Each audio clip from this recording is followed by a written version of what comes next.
वाह, क्या आईपीओ है।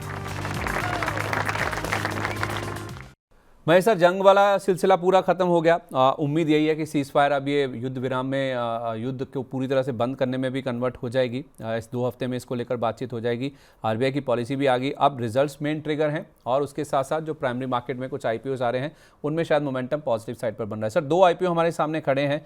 अगर बाजार का मूड माहौल सही रहता है तो क्या प्राइमरी मार्केट भी रिवाइव हो सकता है? उसमें ओम पावर ट्रांसमिशन, इसको आप कैसे देखते हैं सर? कल से ये आईपीओ खुलना है, अगर सेंटीमेंट पॉजिटिव हो रहा है तो क्या इसमें पैसा लगाया जा सकता है? ये छोटा इशू है सर, 150 करोड़ रुपए का, जिसमें ग्रे मार्केट मान के चल रहा है कि 1.5 रुपये के आसपास का शायद आपको प्रीमियम मिल जाएगा। 176.50 पर इसकी लिस्टिंग हो सकती है।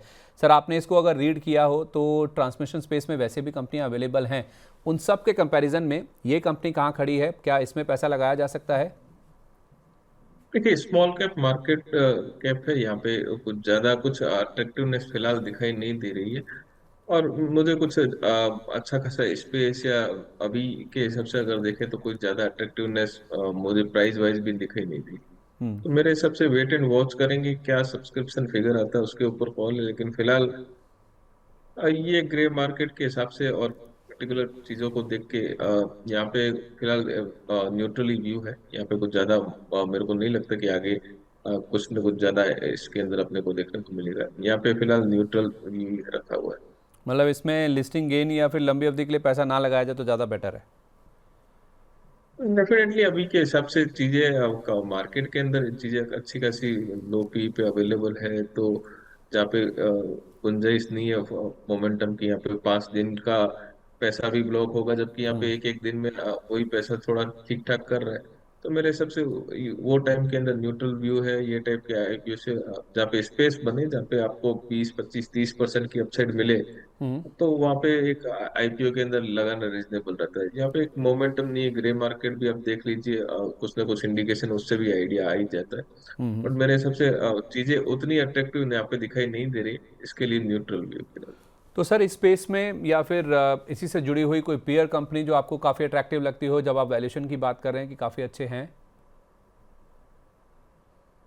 नहीं, देखिए, इसके अंदर भी काफी सारी चीजें वैसे ही अवेलेबल है। और मार्केट के अंदर इन सेक्टर को छोड़ के भी बाकी सारे सेक्टर अगर आपको अच्छे भाव पे अवेलेबल दिख रहे हैं, अच्छी वैल्यूएशन अट्रैक्टिवनेस दिख ही रही है, तो फिलहाल उसको कंपेयर ना करके जो स्पेस है उसके अंदर ही जैसे आपको कुछ दिन पहले लार्सन अगर 3200 रुपये में मिल रहा था, हम्म। और आज वही चीज आपको 4,000 में बिक रही है। तो ये टाइप की चीजें अगर जो लिस्टेड है, जहाँ पे सेफ्टी बेल्ट अच्छा खासा मिल रहा है, तो हम्म। वही स्पेस में पैसा लगता है।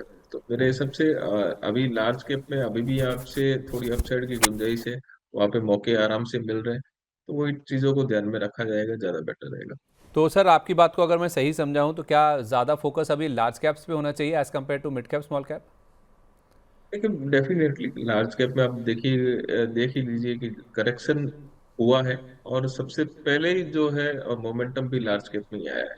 तो इसके लिए हम काफी महीनों से लार्ज कैप के अंदर ही फोकस किए हुए हैं। और लार्ज कैप के अंदर आपको सेफ्टी कंसर्न भी है, कुछ इफ एंड बट भी अगर है, तो सबसे पहले लार्ज कैप में आइडेंटिफाई भी हो जाते हैं। छोटी कंपनियां रहती है, वहाँ पे अपने को कुछ चीजें आइडेंटिफाई होने में टाइम भी लग सकता है। तो लार्ज कैप इसके लिए प्रीफर्ड है। थोड़ा सेफ्टी बेल्ट भी रहता है लार्ज कैप में। काफी बड़े इन्वेस्टर म्यूचुअल फंड के भी रहते हैं। तो मेरे हिसाब से लार्ज कैप में फोकस रखे। फर्स्ट बाइंग लार्ज कैप में मोटा मोटी आती है। और मिड कैप स्मॉल कैप में स्टॉक स्पेसिफिक बने रहना ज्यादा बेटर रहेगा।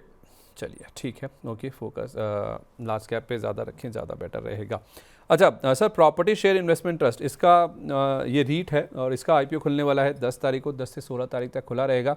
ये रिटेल के लिए नहीं है क्योंकि इसका प्राइस बैंड ही 10 लाख से 10.5 लाख रुपए का है। तो उस हिसाब से सर, ये जो इशू आ रहा है जिसमें 2330 शेयर ऑफर किए जा रहे हैं, क्या इसमें पैसा लगाना चाहिए? अगर किसी का व्यू है, या रीट में एक्सपोजर अगर किसी को लेना है तो कितना एक्सपोजर होना चाहिए उनके पोर्टफोलियो का सर? देखिए, रीट के अंदर पैसा अगर आपका व्यू लॉन्गर टर्म है तो आप आराम से लगा सकते हैं। शॉर्टर टर्म में इन सारी चीजों में पैसा बनता नहीं है। लॉन्ग टर्म व्यू है तो मेरे हिसाब से वहाँ पे पैसा लगाया जा सकता है। लेकिन व्यू कम से कम आपका 3 साल होना चाहिए। और अगर ये कॉर्पस की बात करते हैं इन टर्म्स ऑफ परसेंटेज, तो 5-7% आपका जो है कॉर्पस का फिलहाल अभी के हिसाब से रीट के अंदर लगा सकते हैं। ओके, तो कम से कम 3 साल का एक्सपोजर और 5 से 7% आपके टोटल पोर्टफोलियो का। ओके, ठीक है, तो 3 साल का आप कम से कम एक्सपोजर अगर लेके चलें, मतलब इसमें सर आप कहना चाह रहे हैं कि लिस्टिंग गेन की कोई गुंजाइश नहीं है, कोई मतलब नहीं, फोकस ना करें उस हिसाब से। लेकिन ये टाइप के जो चीजें रहती है उसमें लिस्टिंग गेन कभी कभार मिल जाता है, कोई इन्वेस्टर का अच्छा खासा इंटरेस्ट हो गया तो मिल सकता है। बट उसको लिस्टिंग गेन के हिसाब से देखना जो है सही नहीं रहता है। रिट है, इनविट है, ये टाइप के जो प्रोडक्ट रहते हैं ये लॉन्गर टर्म के लिए बने हैं। इनको एक फिक्स इनकम के तरीके से भी देखते हैं लोग। तो मेरे हिसाब से इनको लिस्टिंग गेन के हिसाब से देखना ही नहीं चाहिए। ये लॉन्गर टर्म है और उसके बुक्स के हिसाब से देख के फिर लॉन्ग टर्म अगर आपका नजरिया बैठता है।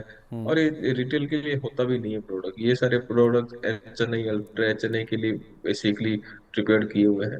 तो इसके लिए वो चीजों को ध्यान में रखते हुए लॉन्ग टर्म अगर आपका होराइजन है, आपको चीजों में इंटरेस्ट आता है, तो आप उसके अंदर इन्वेस्टमेंट कर सकते हैं।